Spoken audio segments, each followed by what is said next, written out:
నమస్తే. నమస్తే. ఏం పేరు మీ పేరు? వెంకటేశ్వర్లే. ఏ ఊరు మీది? అనేసరిపల్లి. ఎంతమంది మీ పిల్లలు? ముగ్గురు.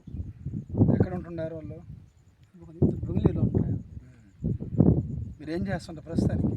ఏం చేయాలి, ఇంటికాడ పొలం పని చేసుకుంటాను ఆయన. యేసు ప్రభు గురించి మీకు ఎవరైనా చెప్పిండ్రా? చెప్పలేదు. అంతవరకు ఎవరు చెప్పలే.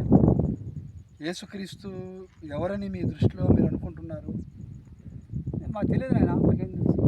యేసుక్రీస్తు లోకరక్షకుడు. ఆయన పాపాలు క్షమించే దేవుడు, పరిశుద్ధతనిచ్చే దేవుడు, తన రక్తంతో మనల్ని పరిశుద్ధపరిచే దేవుడు, మనల్ని క్షమించే దేవుడు, మనల్ని కాపాడే దేవుడు, మనల్ని పోషించే దేవుడు, మనకు శాంతి, సమాధానము, నెమ్మదినిచ్చే దేవుడు.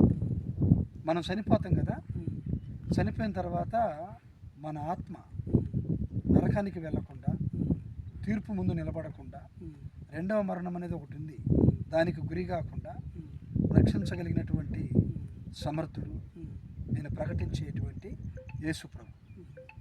కాబట్టి మీరు యేసు ప్రభువును దేవునిగా, రక్షకునిగా అంగీకరిస్తే మీ మంచి భవిష్యత్తు, మీ బిడ్డలకు కాపుదల, మీకు రక్షణ భాగ్యాన్ని దేవుడు ఇస్తాడు. ఇస్తాడు ఖచ్చితంగా. కాబట్టి మీరు నమ్మండి, ఆయన ప్రభువుగా అంగీకరించండి. చిన్న ప్రార్థన చేస్తా, కళ్ళు మూసుకోండి. నేను చేస్తాను మీకోసం.